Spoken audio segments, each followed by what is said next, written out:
minasyaitonir rajim. Bismillahirrahmanirrahim.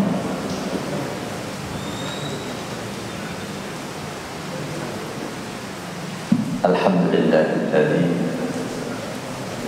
akramana bi kitabih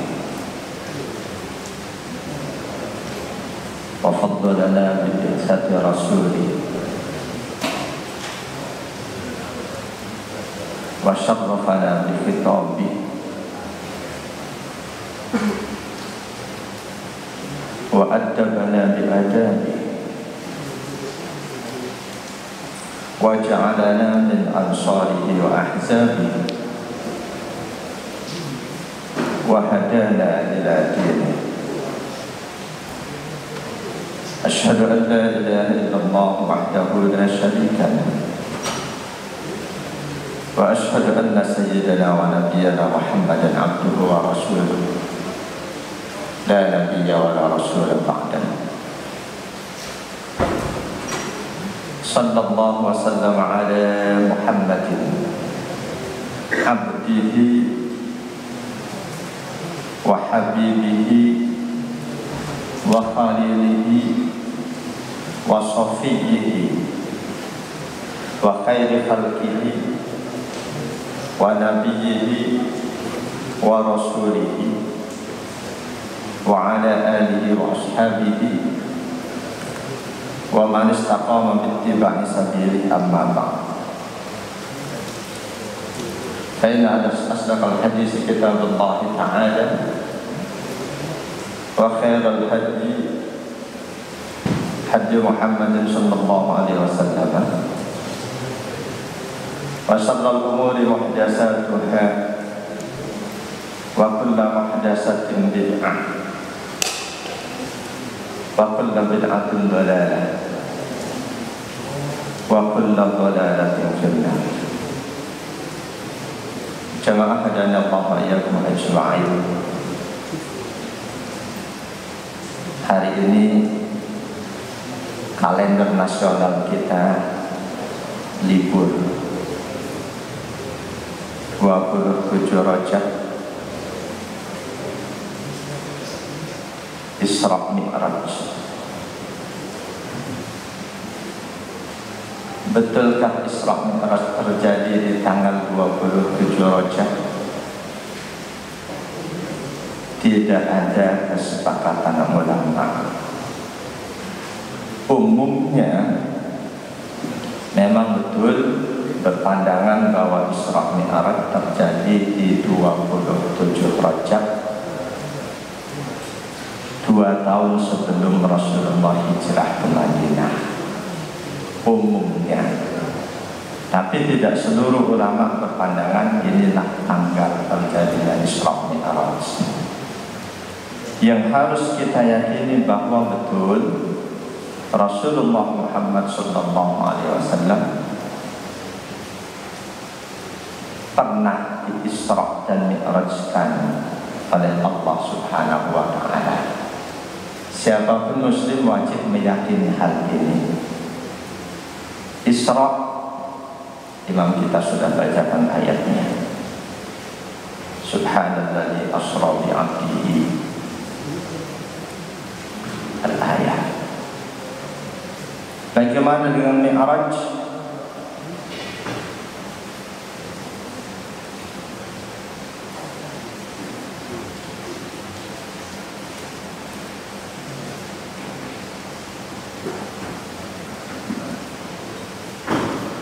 Ada di surah An-Najm ayat 13 dan 14. Ini ayat Mi'raj. A'udzu billahi minasyaitonir rajim. Wa laqad ra'ahu nazlatan ukhra 'inda sidratil muntaha 'indaha jannatul ma'wa. Laqad ra'ahu nazlatan ukhra, dan sungguh dia Rasulullah Muhammad SAW pernah melihat hubnya ini Ada tafsir menyebutkan Allah, ada tafsir menyebutkan malaikat Jibril dalam wujud aslinya. Sungguh dia telah melihatnya nazratan ukhra, di kesempatan yang lain, inda sidratil muntaha, yakni di sidrah al-muntaha, dari Masjidil Aqsa sampai sidratil muntaha. Dalam hadis-hadis kisah Isra Mi'raj banyak, baik hadis sahih, hasan, bahkan dhaif atau yang maudhu. Yang jelas di antara dalam hadis sahih dinyatakan bahwa hal utama yang didapatkan oleh Rasulullah Muhammad SAW dari Allah sepulang dari Isra Mi'raj adalah adanya kewajiban sholat 5 waktu sehari semalam, yang oleh Allah diberi nilai minimal sama dengan 50 waktu. Dalam hadis-hadis pula dikisahkan bagaimana mulanya Allah perintahkan 50 waktu. Singkat cerita, pada akhirnya menjadi 5 waktu. Ada beberapa pelajaran buat kita dari fakta bahwa ibadah sholat adalah ibadah pertama yang diwajibkan oleh Allah atas umat Islam.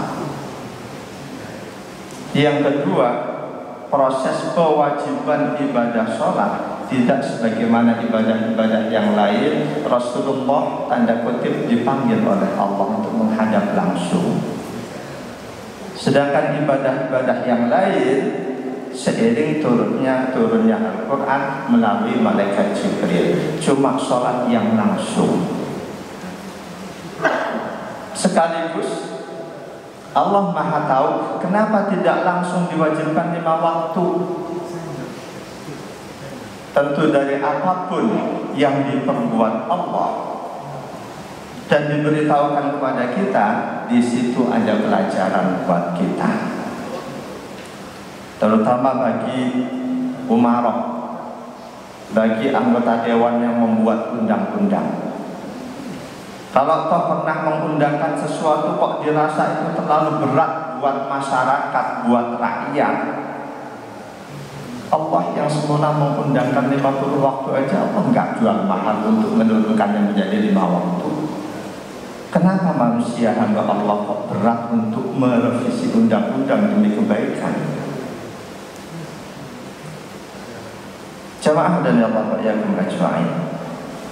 Sekaligus dipanggilnya Rasulullah menghadap Allah dalam proses kewajiban sholat 5 waktu, menunjukkan bahwa ibadah sholat memiliki keistimewaan. Memiliki keistimewaan di atas ibadah-ibadah yang lain. Dalam hadis sahih, awal ma yuhasabu bihil abdu yaumil qiyamah sholat. Al-hadis, ibadah pertama, amaliyah pertama yang akan dihisab di hari kiamat sholatnya, baru ibadah-ibadah yang lain. Meskipun ibadah sholat ibadah yang paling istimewa, ternyata seseorang yang gemar melaksanakan sholat, wajibnya otomatis ditambah sholat-sholat sunnah, ketika ternyata sholatnya tidak berbuah dalam kesehariannya, dia selalu Allahu Akbar, takbiratul ihram, sehari-harinya dia tidak mengakbarkan Allah, masih mengakbarkan juga selain Allah, masih menyombongkan dirinya dan lain sebagainya. Meskipun gemar sholat, banyak mengerjakan sholat, ketika ternyata sholat-sholat yang dia lakukan tidak mempengaruhi perilaku kesehariannya, sholat itu tidak ada gunanya. An Abi Hurairah radhiyallahu anhu qala, anna rajulan qala, ya Rasulullah, inna fulana yuzkaru min kasrati salatiha wa siyamiha wa sadaqatiha ghayra annaha tuddi jiranaha bilisaniha. Qala wa fi riwayatin la khaira laha hiya finnar. Summa qala ya Rasulullah fa inna fulana yudkar min qillati sadaqatiha siyamiha wa salatiha wa anha tasaddaqat bil aswari minal aqiti wa la tuddi jiranaha bilisaniha. Qala iya fil jannah. Hadis ini riwayat Imam Ahmad, An-Nasa'i. Diperselisihkan antara sahih dan hasan. Dari sahabat Abu Hurairah radhiyallahu anhu, suatu hari ada seseorang yang datang menghadap Rasul sallallahu alaihi wasallam untuk curhat. Wahai Rasulullah, ada seorang wanita di masyarakatnya sangat terkenal sebagai wanita salihah, wanita abidah yang gemar ibadah, sholatnya terkenal paling banyak, wajib dan sunnah, puasanya pun demikian, ibadah hartanya demikian. Cuma sayangnya ya Rasul, mulutnya enteng, menyakiti tetangga. Satu riwayat Rasul menyatakan la khaira fiha, itu dia nggak punya kebaikan, dia finnar, dia masuk neraka. Lalu sang sahabat curhat yang lain, ya Rasulullah, sebaliknya ada seorang wanita dikenal nggak terlalu gemar ibadah, sholat cuma yang wajib, puasa cuma yang wajib, ibadah hartanya pun tidak banyak, paling pernah sekedar sedekah sepotong keju. Namun mulutnya apik, tidak menyakiti tetangga. Jawaban Rasul, iya fil jannah, dia masuk surga. Jamaah dan Allah ya majma'in.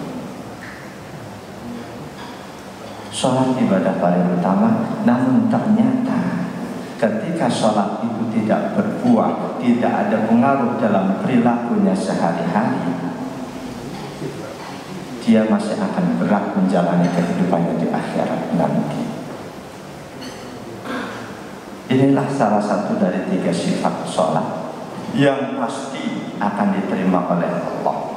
Sebagaimana sebelumnya sudah dikemukakan, sifat sholat yang pertama, kita harus iqamus sholat. Syarat-syarat sholat harus kita miliki, rukun sholat harus kita jalankan. Yang kedua, kita harus berusaha, harus berupaya untuk khusyuk. Kalau tidak bisa seluruh waktu sholat, 5 menit, 10 menit kita sholat, tidak selamanya bisa tidak semuanya bisa khusyuk. Paling tidak ada bagian-bagian sholat yang kita khusyuk. Jangan sama sekali dari awal sampai akhir, dari takbiratul ihram sampai salam, kosong dari kekhusyuan. Hati tidak pernah hadir. Dan sifat sholat yang ketiga, sholat yang kita lakukan harus ada pengaruhnya dalam perilaku kita sehari-hari. Setiap kali kita menang Isra Mi'raj, itu adalah momen untuk kita mengevaluasi sholat kita, momen untuk mengevaluasi sholat kita. Sejauh mana kita sudah mampu mematuhi perintah-perintah yang tersirat dari sholat kita untuk kita praktekkan dalam kehidupan kita sehari-hari. Jamaah dan Allah wa iyyakum ajma'in. Ayat kedua yang dinukil oleh musannif, salasuna sababan lil khusyuk fi shalah, adalah Al-Baqarah 45. A'udzu billahi minasyaitonir rajim. Wasta'inu bis-sabri was-salat wa innaha lakabiratun illa 'alal khashi'in.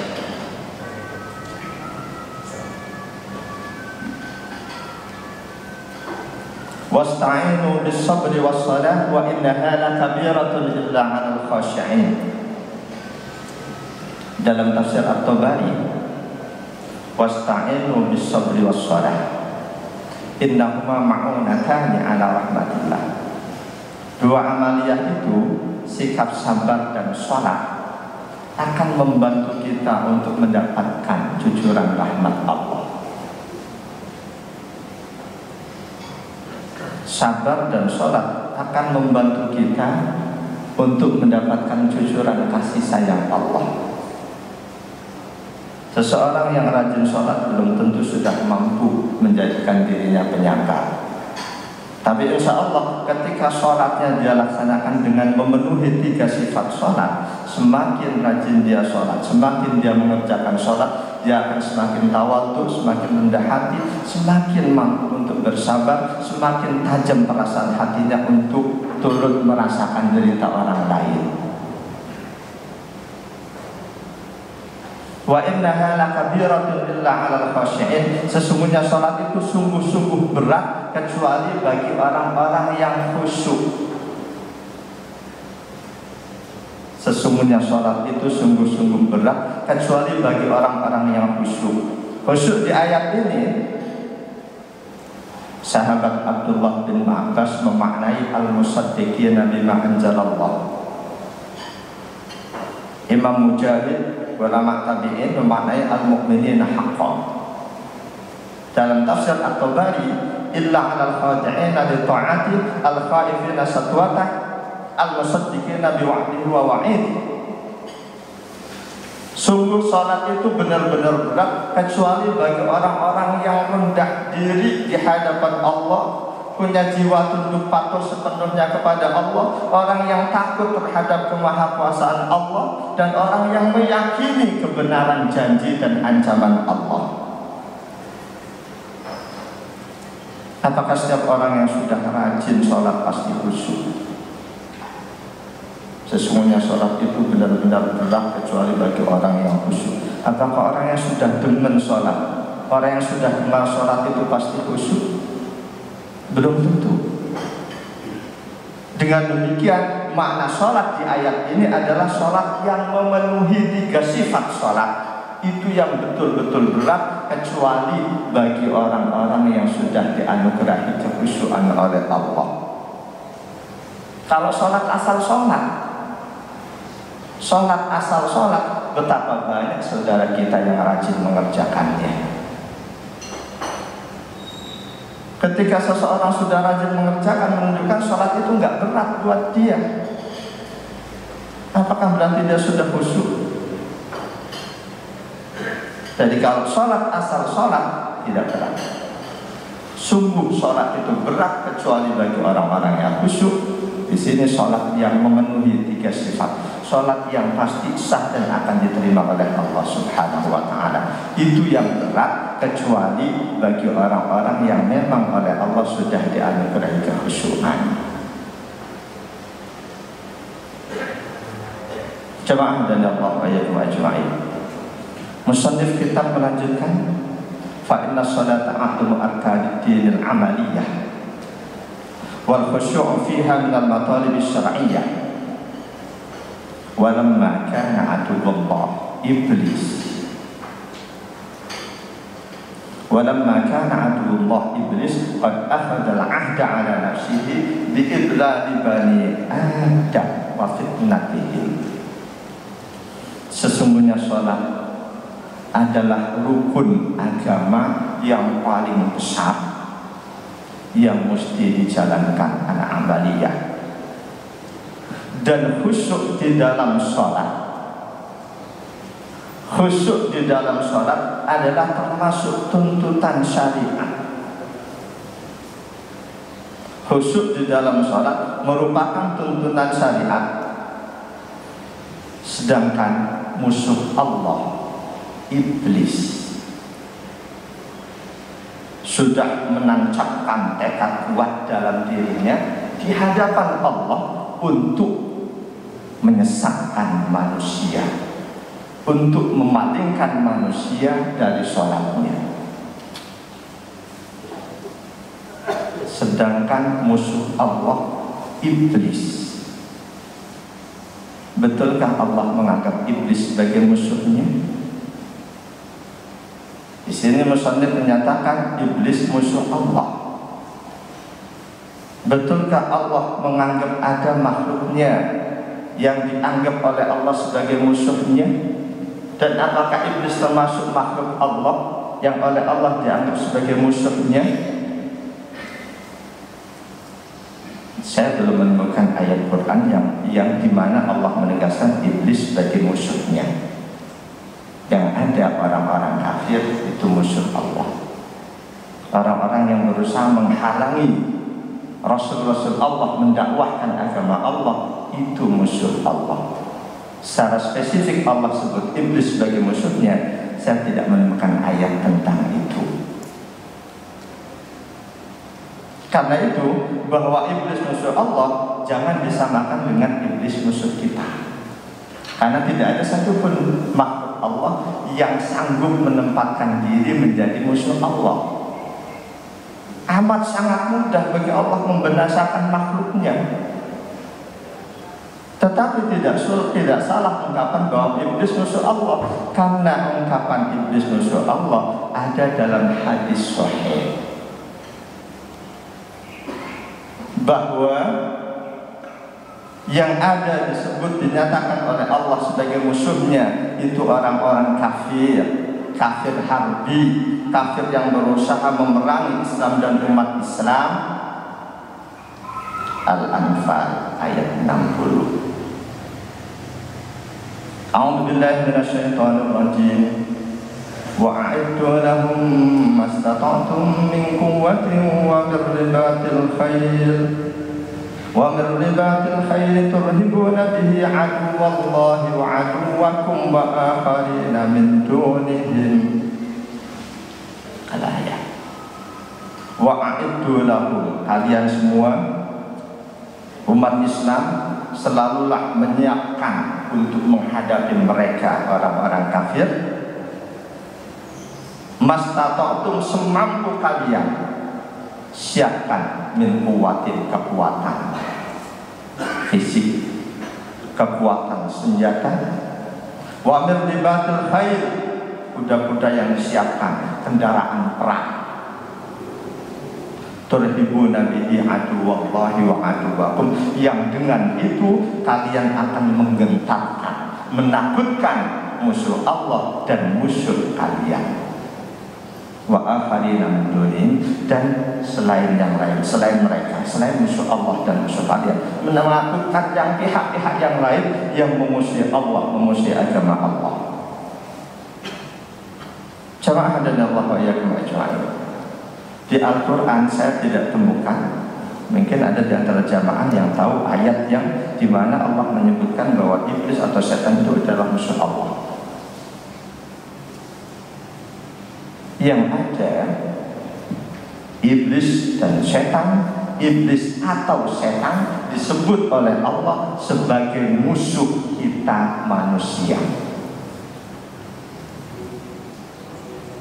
Iblis dan atau setan, kadang Allah menyebut setan tujuannya untuk menyebut iblis. Iblis dan atau setan yang ada, Allah tegaskan bahwa itu musuh kita manusia. A'udzu billahi minasyaitonir rajim. Wa idh qulna lil malaikati isjudu li Adama fasajadu illa iblis aba faqulna ya Adamu inna hadha aduwwun laka wa li zawjika fala yukhrijannakuma minal jannati fatashqa. Dan ingatlah ketika aku firmankan kepada para malaikat dan jin yang waktu itu sudah ada, usjudu li Adama, kalian semua sujudlah, berikan penghormatan kepada Adam. Sujud ada sujud ibadah, ada sujud tahiyat, sujud penghormatan. Kalian berikan sujud, berikan penghormatan kepada Adam. Semuanya nurut kecuali iblis. Dia membangkang. Fakulna, maka aku firmankan, kata Allah, ya Adam, wahai Adam, inna hada, sesungguhnya ini, dia ini, iblis ini, aduwwun laka, musuh buatmu, wa li zawjika, dan juga untuk istrimu. Belum ada manusia lain. fala yukhrijannakuma, maka jangan sampai karena tipu daya iblis kalian semua dikeluarkan minal jannati dari surga, fatasqa, maka kalian akan celaka. Di ayat yang lain Al-Baqarah 167-68, A'udzu billahi minasyaitonir rajim. Ya ayyuhan nasu kulu mimma fil ardi halalan thayyiban wa la tattabi'u khutuwatis syaitan innahu lakum aduwwun mubin. Wahai manusia, makanlah sebagian dari apa yang ada di bumi ini yang halal dan yang baik-baik. Mimma, sebagian. Yang halal dan yang baik pun tidak lantas boleh kita habiskan semuanya. Makanlah sebagian dari yang ada di bumi ini yang baik-baik, yang halal dan baik. Wala tattabi'u khutuwatis syaitan. Jangan kalian ikuti ajaran jejak langkah setan. Innahu lakum aduwwun mubin. Sesungguhnya dia itu musuhmu yang nyata. Jadi berulang kali di Al-Quran Allah menegaskan iblis dan atau setan itu musuh kita. Saya belum tahu adanya ayat yang menyebutkan iblis, setan musuh Allah. Karena itu siapapun yang berperilaku sebagaimana iblis, berperilaku sebagaimana setan, walaupun dia orang dekat kita, dia adalah musuh kita. Tapi bukan musuh yang untuk diperangi. Allah menegaskan iblis, setan musuh kita bukan untuk kita perangi, kita berhadapan-hadapan, kita bunuh dia, nggak mungkin bisa. Siapapun yang berperilaku bertindak tanduk seperti iblis, setan, otomatis dia musuh kita. Apa tanda-tandanya? Ketika dia memerintahkan yang buruk-buruk, memerintahkan yang fahsya, yang keji-keji, memerintahkan kita untuk mengucapkan sesuatu yang kitanya tidak tahu, memerintahkan kita mengajarkan akidah padahal kita belum paham akidah kita, maka dia itu iblis, setan. Lanjutan Al-Baqarah yang tadi 169. Innama ya'murukum bis-su'i wal fahsya'i wa an taqulu 'ala Allahi ma la ta'lamun. Jadi siapapun yang memerintahkan kita untuk melakukan keburukan, kekejian, memerintahkan kita untuk mengatakan sesuatu yang kita belum tahu, dia itu setan, iblis, dan dia musuh kita. Innama ya'murukum bis-su'i wal fahsya. Sesungguhnya iblis, setan itu menyuruh kalian untuk melakukan perbuatan buruk, melakukan perbuatan keji, dan agar kalian mengatakan terhadap Allah sesuatu yang kalian tidak tahu.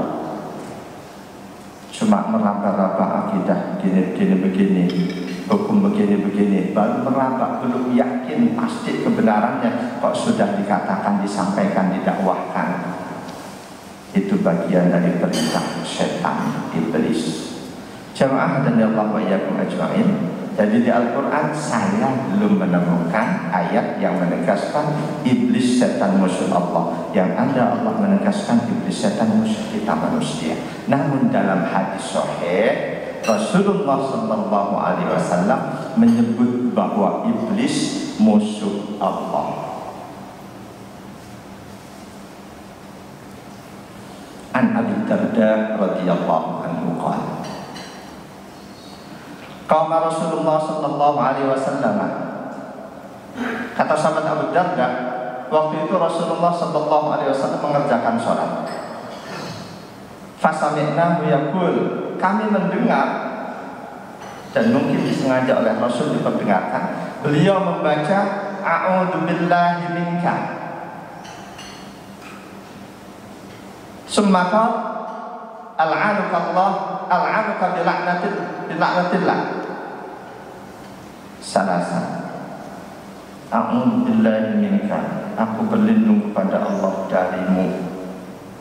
Seolah ada Rasul, ada seseorang di hadapan Rasul yang oleh Rasul ditakuti. Aku berlindung kepada Allah darimu, semoga engkau dikutuk dengan kutukan Allah. Diucapkan oleh Rasul itu 3 kali dalam sholatnya. Setelah Rasul mengucapkan al-anuka bila'natillah wa basata yadahu ka'annahu yatanawalu syai'an, Rasul menengadahkan telapak tangan seolah-olah hendak menangkap sesuatu. Ini masih di dalam sholat. Hadis riwayat Imam Muslim 542 dan Imam An-Nasai. Setelah Rasul ucapkan al-anuka bila'natillah, Rasul mengadahkan telapak tangan seolah-olah akan menangkap sesuatu. Hal itu memunculkan tanda tanya di hati para sahabat. Falamma fariga minas shalah, ketika Rasulullah selesai dari sholatnya, kami sahabat bertanya, ya Rasulullah, qad sami'na taqulu fi shalat syai'an lam nasma'uka naquluhu qablu. Wahai Rasul, dalam sholatmu tadi kami mendengar engkau mengucapkan kalimat-kalimat yang sebelumnya belum pernah kami dengar kalimat itu engkau ucapkan. Wa ra'ainaka basatta yadak, dan bahkan setelah itu kami lihat engkau menghamparkan telapak tanganmu. Kenapa hal itu engkau lakukan, wahai Rasulullah? Qala, Rasulullah menjawab, dari jawaban Rasul inilah ada kalimat iblis, musuh Allah. Inna aduwallahi iblis ja'a bisyihabin min nari liyaj'alahu fi wajhi. Sesungguhnya musuh Allah, iblis, baru saja datang kepadaku dengan membawa seonggok api dari neraka yang akan dia timpakan ke wajahku. Fakultu, di saat itulah kalian dengar aku membaca a'udzubillahi minka, a'udzubillahi minka, a'udzubillahi minka. Summa qultu, kemudian aku baca al-anuka bila'natillah. Kata Rasul, belum sampai tuntas bacaanku itu, summa arabtu ahdahu, dia sudah ditundukkan oleh Allah, dia jatuh. Kalian lihat aku menghamparkan telapak tangan, aku bermaksud untuk menangkap dia. Aku bermaksud untuk menangkap dia. Wallahi laula da'watu akhina Sulaiman la asbaha musaqqan yalhamu bihi wildan ahli Madinah. Sempat kepikiran di dalam hatiku untuk mengikat iblis itu di salah satu tiang masjid, dan besok pagi kalian penduduk Madinah bisa melihatnya. Namun hal itu tidak aku lakukan karena aku teringat doa saudaraku Sulaiman. Nabi Sulaiman pernah berdoa kepada Allah meminta agar diberi kekuasaan yang tidak Allah berikan kepada siapapun selain beliau. Nabi Sulaiman pernah meminta kekuasaan kepada Allah yang khusus hanya untuk dia, tidak untuk yang lain. Kekuasaan mengendalikan iblis. Rasulullah ingat permintaan Nabi Sulaiman, akhirnya beliau tidak jadi. Beliau batalkan keinginan untuk mengikat iblis di tiang masjid supaya bisa disaksikan oleh penduduk Madinah besok paginya. Jadi di hadis ini Rasulullah menyebut iblis musuh Allah. Yang pasti tidak ada satupun makhluk Allah, baik iblis ataupun orang kafir, yang betul-betul bisa menjadi musuh bagi Allah sebagaimana musuh buat kita, selalu ingin membinasakan. Karena itu makna musuh bagi Allah siapapun yang menghalangi dakwah Nabi dan Rasul Allah, siapapun yang ingin mematikan sinar agama Allah, dia itulah musuh Allah. Bukan berarti dia akan langsung berhadapan dengan Allah, tidak ada yang sanggup. Sama halnya dengan pertolongan bagi Allah. Allah tidak membutuhkan pertolongan dari siapapun, karena Allah Maha menolong. Namun ketika Allah sendiri yang menyatakan hal itu dalam ayatnya, sudah tentu harus kita pahami makna pertolongan buat Allah itu apa. Tentu berbeda dengan pertolongan buat sesama makhluk Allah. Surah Muhammad ayat 7. A'udzu billahi minasyaitonir rajim. Ya ayyuhalladzina amanu in tansurullaha yansurkum wa yusabbit aqdamakum. Wahai orang-orang yang beriman, in tansurullah, jika kalian menolong Allah. Makanya ada sebagian penceramah, sebagian ulama yang bilang Allah nggak perlu ditolong, ngapain nolong Allah. Tapi ini Allah yang menegaskan, jika kalian menolong Allah, sudah tentu makna menolong Allah harus dibedakan dari kita menolong sesama kita. Jika kalian menolong Allah, yansurkum, Allah akan membalas kalian. Wa yusabbit aqdamakum, Allah akan kuatkan, mantapkan jejak langkah kalian. Jadi kalau sekedar dimaknai sebagaimana pertolongan buat sesama kita, betul Allah tidak butuh pertolongan dari siapapun. Atau sama halnya dengan pinjaman bagi Allah. Allah Maha Kaya, masa iya sih Allah meminta pinjaman dari hambanya? Tapi istilah pinjaman yang baik buat Allah itu digunakan oleh Allah. Al-Baqarah 245.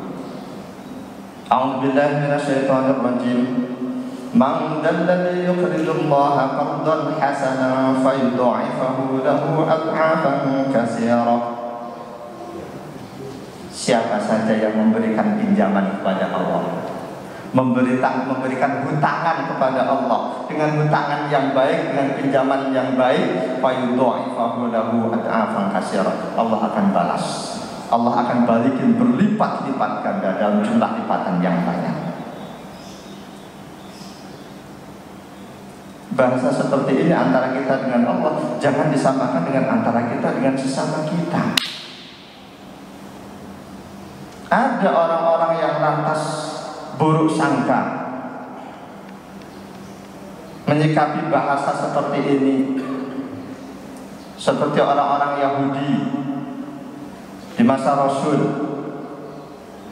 yang selanjutnya mereka bilang berarti Tuhannya umat Islam miskin. Buktinya mereka minta pinjaman, minta hutangan. Yang dari situ Allah Ta'ala turunkan ayat, laqad sami'allahu qawlan ladzina kafaru.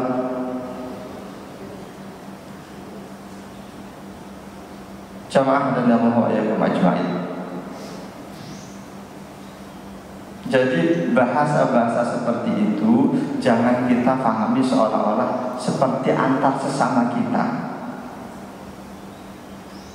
tapi harus difahami dalam konteksnya sebagai Allah yang Maha Kuasa. Di surah Ali Imran ayat 181, laqad sami'allahu qawlan ladzina qalu innallaha faqirun wa nahnu aghniya.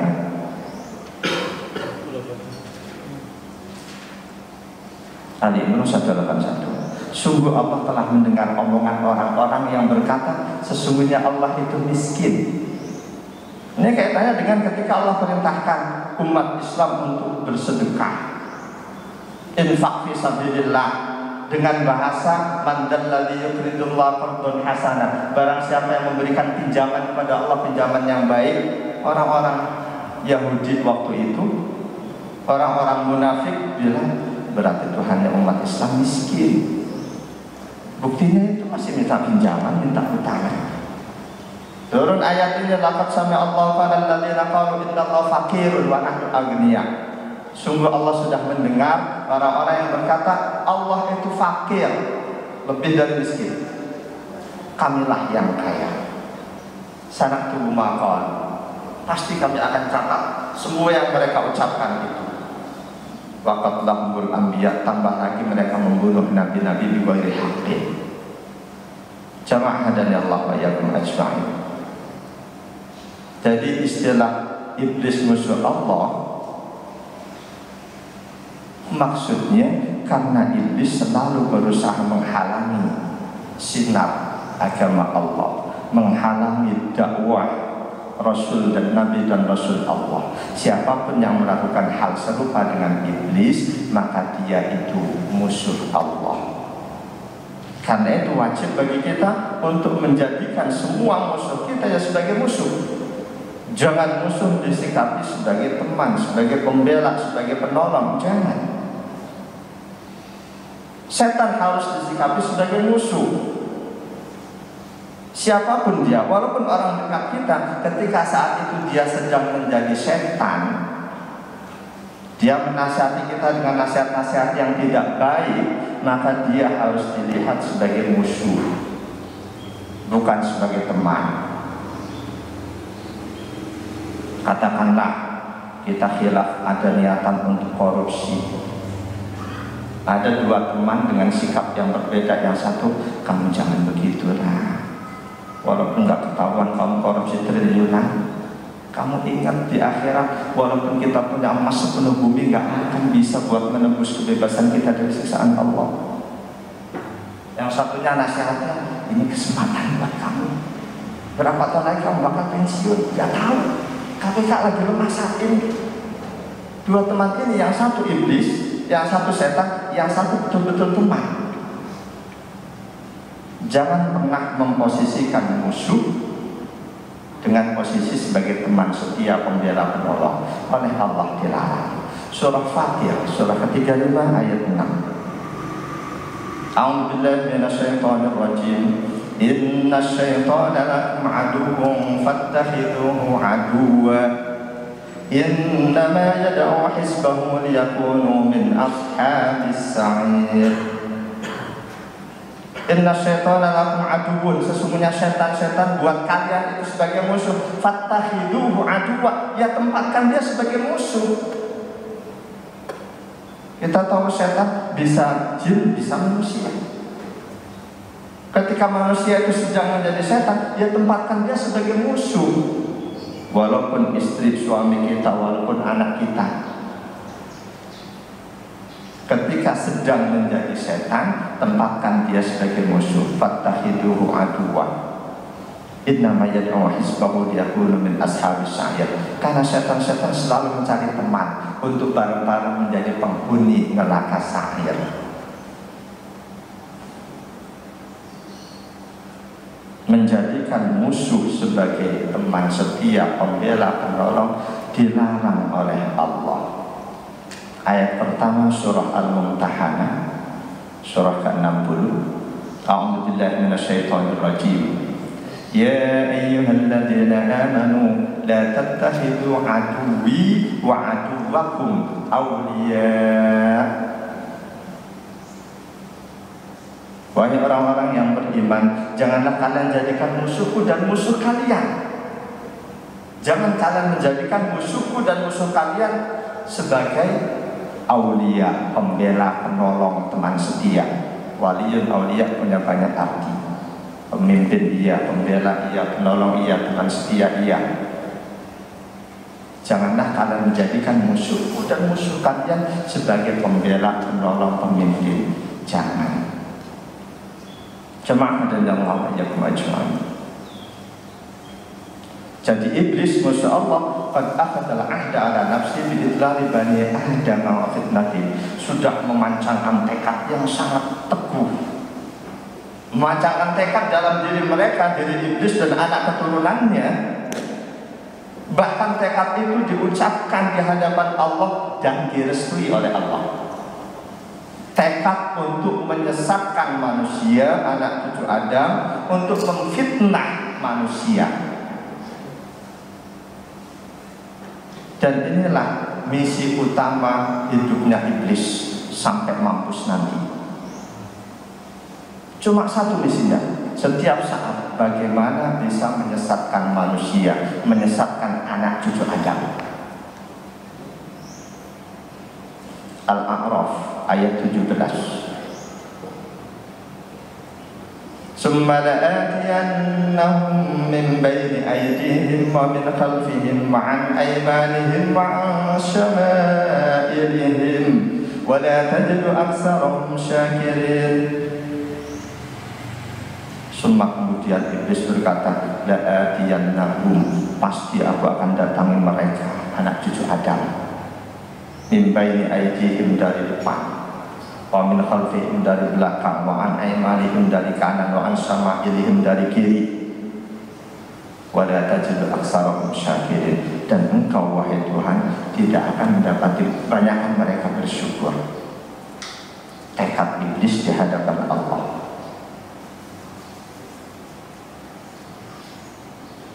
Semua mufassir sepakat depan, belakang, kanan, kiri itu bahasa kiasan. Bahasa kiasan. Semua mufassir sepakat. Kemudian pasti aku akan datangi manusia dalam rangka menyesatkan mereka dari depan. Apa makna dari depan? Min kibalil akhirah. Dari segala urusan akhirat. Kita sholat, iblis datang. Kita zakat, iblis datang. Kita puasa, iblis datang. Kita ngaji, iblis datang. Semua urusan akhirat akan didatangi, akan dimanfaatkan oleh iblis. Bamin khalfihim, urusan dunia, urusan kerja dan lain sebagainya, iblis akan datang. Boleh jadi iblis membisikkan, ya kalau subhat nggak apa-apa, yang penting belum haram. Subhat kan ada campuran antara halal haram, nggak apa-apa, ambil aja. Ketika berhasil nanti yang haram digunakan, nggak usah mikir halal haram. Saat ini nyari kerja sulit.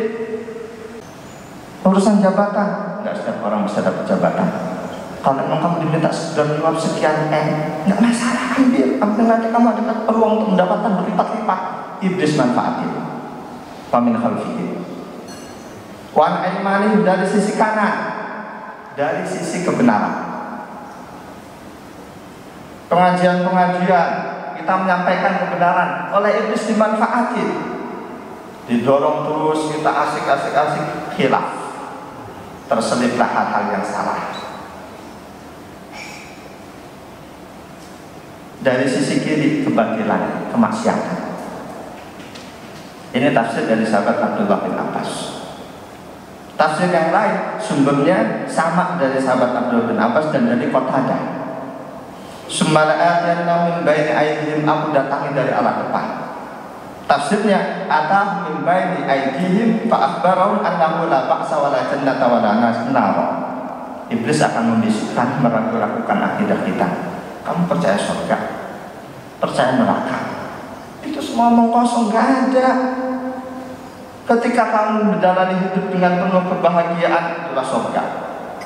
Ketika hidupmu susah, sengsara, itulah neraka. Dan sudah ada tokoh nasional yang berpandangan seperti ini, surga neraka gak ada. Surga ketika kita hidup bahagia di dunia, semua yang kita inginkan bisa kita dapatkan, itu surga. Iblis manfaatkan urusan ini, urusan akhirat. Wa min khalfihim, dari arah belakang urusan dunia, fazayyanaha lahum wa da'ahum ilaiha. Urusan duniawi diindah-indahkan oleh iblis. Kita diuji dengan Allah, mudah mendapatkan harta. Oleh iblis harta dijadikan indah dalam hati kita. Kita merasa tenang, nyaman dengan harta berlimpah. Walaupun pandemi akan berlanjut terus, kita nggak khawatir. Dengan itu kita nggak terlalu girok terhadap akhirat. Iblis kerjaannya. Wan aymanihim, dari sisi kanan, min qibali hasanatihim battu'ahum anha. Iblis datang, iblis berusaha membujuk agar kita malas-malasan mengerjakan kebaikan. Sebelum datang waktu sholat, kita asik nonton televisi, acaranya kita terpikat banget. Begitu datang waktu sholat, iblis ngomong, tunggu dulu dikit lagi, bentar lagi puncaknya nih. Waktu sholat masih panjang, ntar kamu bisa jamaah dengan keluarga. Iblis manfaatin itu. Dari sisi kiri kemaksiatan. Zayyana lahum sayyi'at wal ma'asi. Oleh iblis kemaksiatan keburukan dijadikan indah, terasa indah. Mungkin dari sini Roma Irama terinspirasi mengapa yang indah-indah itu diharamkan iblis. Jamaah dan Allah wa iyyakum ajma'in. Jadi iblis bertekad di hadapan Allah dalam Al-A'raf ayat 17, aku pasti akan datangi manusia dari depan, dari belakang, dari kanan, dari kiri. Dan tekad iblis, ya Allah, mayoritas mereka tidak akan menjadi hambamu yang syukur, justru akan menjadi hambamu yang kufur. Arah atas tidak disebut oleh iblis, depan, belakang, kanan, kiri. Kenapa atas tidak disebut? Sahabat Allah, sahabat Abdullah bin Abbas menjelaskan, li'anna ar-rahmata tanzilu min fawqihim. Karena rahmat Allah turun, berarti dari atas ke bawah. Iblis tidak akan sanggup menghalangi siapapun hamba Allah yang mendapat rahmat Allah. Makanya iblis jujur, atas tidak disebut. Aku akan datangi manusia dari depan, belakang, kanan, kiri. Atas nggak disebut. Kata sahabat Abdullah bin Abbas, karena atas itu sumber rahmat Allah. Siapapun yang mendapatkan rahmat Allah tidak akan pernah sanggup iblis, bahkan dedengkot iblis pun tidak akan sanggup menyesatkannya. Jadi iblis bertekad menyesatkan manusia langsung di hadapan Allah, nggak sembunyi-sembunyi. Iblis menjadi musuh manusia bukan musuh sebagaimana orang munafik terhadap Rasul dan para sahabat, jadi musuh sembunyi-sembunyi. Iblis terang-terangan. Dan Allah tidak melarang iblis, seolah Allah merestui iblis menggoda kita manusia. Kita mikir, ya Allah, kenapa Engkau izinkan iblis menggoda kami? Kira-kira kenapa? Ibarat ada orang nelpon, awas anak bapak mau saya bunuh. Kebanyakan kita akan bereaksi, pasti akan marah. Kecuali ketika kita yakin preman mau menghajar anak kita tahu anak kita karate udah dan berapa, silakan udah jurusnya dan jurus tertinggi, silakan kita belum mampu. Kita akan tenang. Mungkin Allah seperti itu terhadap sikap iblis yang akan menyehatkan manusia, karena Allah sudah kasih tahu kita kelemahan fundamental iblis, dan iblis sendiri yang ngasih tahu, yakni ketika kita mendapatkan rahmat Allah berupa keikhlasan dalam beramal, maka iblis tidak akan pernah berdaya menghadapi siapapun yang ikhlas. Iblis tidak akan berdaya menghadapi siapapun hamba Allah yang ikhlas. Iblis mengucapkan itu, karena itulah Allah merestui, Allah membiarkan iblis memancangkan tekad untuk menggoda kita. Jamaah dari Allah wa iyyakum ajma'in. Bahwa kelemahan iblis ada di keikhlasan kita. Semakin kita ikhlas, iblis semakin lemah di hadapan kita. Al-Hijr ayat 39 dan 40, surat ke-15. Qala rabbi bima aghwaytani la uzayyinanna lahum fil ardi wa la ughwiyannahum ajma'in illa ibadaka minhumul mukhlasin. Berkata iblis, setan, Rabbi wahai Tuhan, bima aghwaytani, sebab Engkau telah menetapkan aku sesat, la uzayyinanna lahum fil ardi, pasti aku akan jadikan indah semua yang Kau larang. Aku akan jadikan indah di hadapan mereka manusia di muka bumi ini. Walau ughwiyannahum, dan pasti aku akan sesatkan mereka ajma'in semua, illa kecuali ibadaka, hamba-hambamu wahai Tuhan, minhum, di antara mereka al-mukhlasin, yang dianugerahi keikhlasan, yang diikhlaskan oleh Allah.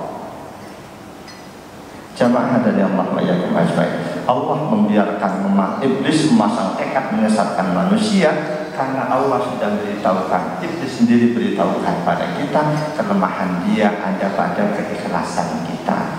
Manakala kita ikhlas mengerjakan apapun, iblis tidak akan berdaya. Jamaah hadanallahu iyyakum ajma'in. Kita baru memasuki sedikit setelah muqaddimah. Insya Allah uraian tentang ini walaupun bentuknya risalah, kitab kecil, tapi kalau setiap kalimat diuraikan akan menjadi satu pembahasan yang panjang. Dan insya Allah saya yakin Bapak Ibu semuanya mendapatkan ilmu bukan dari guru, dari siapapun, melainkan dari Allah.